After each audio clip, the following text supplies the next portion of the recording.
अस्सलाम वालेकुम मेरे प्यारे प्यारे भैन भराओ किवें हो तुसीं सारे। अल्लाह पाक तुहानूं सारिआं नूं खुश रखे बाद रखे। अज मैं चौलों की रेसिपी तुहाडे वास्ते लैके आई हां। एक गिलास चावलों की रेसिपी गंढे मैं तां वास्ते उत्ते पहले रखते ने टाइम की बचत करदे होए ताकि वीडियो लंबी हो जाती है।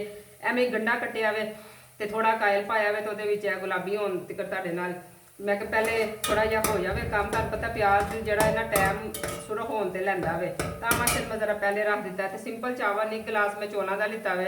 ये 2 गिलास तो थोड़ा जिहा ज़्यादा पानी पावांगे क्योंकि चावल मेरे पुराने ने। ना टमाटर ना सब्ज़ मिर्चा च कोई शै नहीं पानी है। जीरा पाना है, नमक पाना है ते 3 लौंग पाने है खुशबू वास्ते। तो प्याज वेखते पे मेरा पिंक होने के करीब आ गया है। तो अल्लाह पाक तुहानूं सारिआं नूं खुश रखे बाद रखे। जिथे जिथे रहिंदे हैगे हो खुश रहो आबाद रहो। बीमारियां तो अल्लाह पाक तुहानूं बचाए रखे। जिहड़े बीमार ने अल्लाह पाक शफा देवे। जिन्हां दे माँ प्यो हज़ार ने अल्लाह पाक उन्हां दी खिदमत करने की तुहानूं तौफीक देवे। जिन्हां ने दुनिया तो चले गए ने उन्हां दी बख्शिश करे मेरे माँ प्यो समेत। तो यह चौलों वाले पासे आने हैगे आ। तड़के वाले चावल तो हर एक नूं पकाने आते हैं लेकिन मेरिया गल्लां दा भी नाल तुहानूं तड़का मिलिया करेगा सोहना जिहा।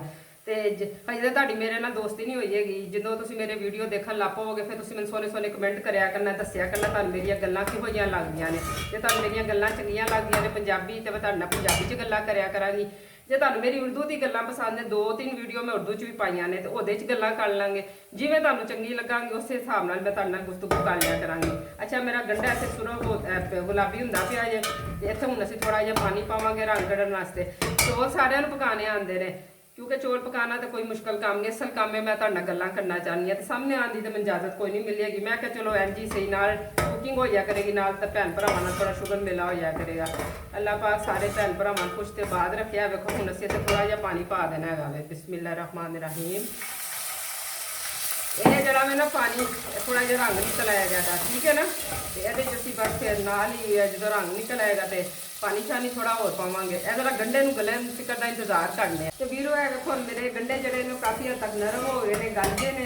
ये विचों असीं जिहड़ा जीरा वे ते लूण वे ते लौंग वे असीं इहदे सुੱਟ देवांगे। ਇਹ ਸੁੱਟ ਦਿੱਤੇ ठीक है। ਇਹਨੂੰ थोड़ी देर ਅਸੀਂ ਭੁੰਨਾਂਗੇ। ਭੁੰਨਣਾ ਕੀ ਹੈਗਾ ਸਿੱਧੇ ਸਾਦੇ ਚੌਲ ਨੇ ਤੜਕੇ ਵਾਲੇ ਚੌਲ ਨੇ ਇਹਨੂੰ ਇੰਨਾ ਖਿਚਣ ਕਰਨ ਦੀ ਲੋੜ ਨਹੀਂ ਹੈ। ਤੇ ਚੌਲ ਜਿਹੜਾ ਨਾ ਪੁਰਾਣੇ ਨੇ ਤੇ 2 ਘੰਟੇ ਪਹਿਲੇ ਭਿਓ ਦਿਆ ਇਹਨਾਂ ਨੂੰ। ਤੇ ਜੇ ਨਵੇਂ ਨੇ ਤੇ ਨਾਲੋਂ ਨਾਲ ਤੜਕਾ ਲਾਓ ਤੇ ਨਾਲੋਂ ਨਾਲ ਇਹਨਾਂ ਨੂੰ ਧੋ ਕੇ ਰੱਖ ਦਿਓ। मैं वड्डी भरा च धोते सन ਉਹਦੇ ਚੋਂ चुक के फिर इधर पाए ने ताकि किरक जी है ना साड़ी चंगी तरह निकल जाए। अक्सर मूँह के विच रोड़े तो किरक आ जाते हैं भैन चंगी तरह चौल धोंदियां नहीं ने। चौलों के जरा थोड़ी मेहनत करा करो थोड़े जे धोया करो खान का भी स्वाद आ जाता। जरूरी नहीं कि बिरयानी तो कौरमियां का इहो जिही चीज़ों का मज़ा है। स्वाद नाल सीधियां सादियां चीज़ां भी बनाओ तो बड़ा मज़ा आता है। इत्थे हुण असीं पानी पा देवांगे। लूण असीं इत्थे सुੱਟ ਦਿੱਤਾ चीज़ां सुੱਟ ਦਿੱਤੀਆਂ। हुण इत्थे असीं पानी पा देवांगे। मैं नाप के रखा होया पानी ठीक है। बिस्मिल्लाह रहमान रहीम। यह असीं देखो जी पानी सुੱਟ ਦਿੱਤਾ ठीक है। तो हुण असीं पानी पक्कण का इंतजार करना है। पानी जो ही जोश ही आएगा तो असीं चावल सुੱਟ ਦਾਂਗੇ।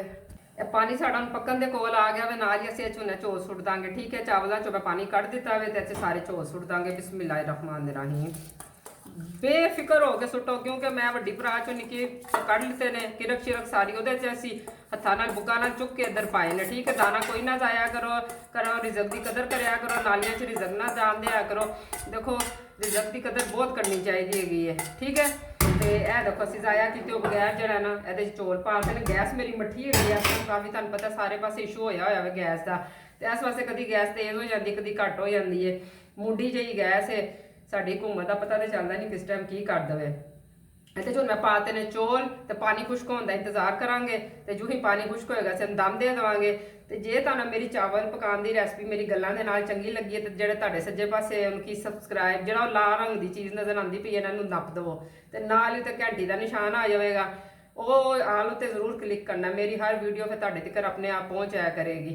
अल्लाह करे तुहाडी मेरे नाल गुफ्तगू तुहानूं मेरी चंगी लगे मेरिया गल्लां चंगियां लगन मेरी रेसिपी भी चंगी लगे। तो सीधी सादी जी मैं सीधी सादियां रेसिपियां बनावांगी। मैनूं की कहंदे ने बेकिंग बुकिंग तो कोई नहीं जो करनी आती ना मैं केक शेक बनाने आते हैं ना मेरे को ओवन शोवन है वे मेरे को तो सीधियां सादियां रेसिपियां होणगियां देसी। तो मैं तुहाडे नाल शेयर करा करांगी अपनी गल्लां दे नाल। ते तुहानूं मेरियां गल्लां किहो जिहियां लगियां ने मैनूं कमेंट सैक्शन च दसना जरूर ठीक है। तो सोहने सोहने कमेंट करना भैन भराओ। मैनूं की कहंदे ने बैड कमेंट ना करना ताकि मेरा चैनल ही ना किधरे घर वाले बंद कर देन ठीक है। तो मैं तुहाडी अपनी भैन हाँ तो तुसीं सोहने मेरे भैन भरा हो। तो देखो चावल साडे पकने शुरू हो गए ने। मैं तुहानूं क्या गल्लां ते बड़ियां करन दे दिल करदा है। असल जिन्ना वीडियो लंबी होण तो मैनूं डर लगदा वे। ते हुण पानी सुक जावे तो फिर दम देने आ ते फिर मैं तुहानूं दहानी आ। बिस्मिल्लाहिर्रहमानिर्रहीम। लो वीरो मेरे चौल तैयार हो गए ने। देखो माशाल्लाह कितने सोने खिले खिले चौल बने ने। देखो माशाल्लाह दाना दाना वखरा है। देखो तुम नज़र आ रही होगी लोग, मैं तुम प्लेट च पा के बहानी है। ए देखो ज़रा बिस्मिल्लाहिर्रहमानिर्रहीम। ये तुहानू है मेरे चौल पकाने की रेसिपी मेरी गल्लां दे तड़के दे नाल चंगी लगी है तो मैंने कमेंट ही जाके ज़रूर दसना। तो फिर मैं इंशाल्लाह कल तुहाडे नाल एक होर सोहनी जी रेसिपी लैके हाज़र होवांगी। मेरी पूरी कोशिश होया करेगी तुहाडे नाल 2 रेसिपियां रोज़ शेयर करना, नहीं तो एक तो लाजमी आया करेगी। ये चावल किड्डे सोहने खिले खिले बने ने, पुराने बासमती चावल ने। तो फिर दुआवां च मैनू भी याद रखना। अल्लाह पाक तुहानू भी खुश और आबाद रखे। तो कल मिलांगे फिर। और लाल रंग का बटन जरूर दबाना, नाल घंटी आएगी, घंटी जरूर नपना ना भुलिया करो। वो काका आखदा सी कि ਉਹਦੇ ਨਾਲ वीडियो अपने आप लोगों को चली जाती है। चलो फिर कल मिलांगे। अल्लाह हाफिज़।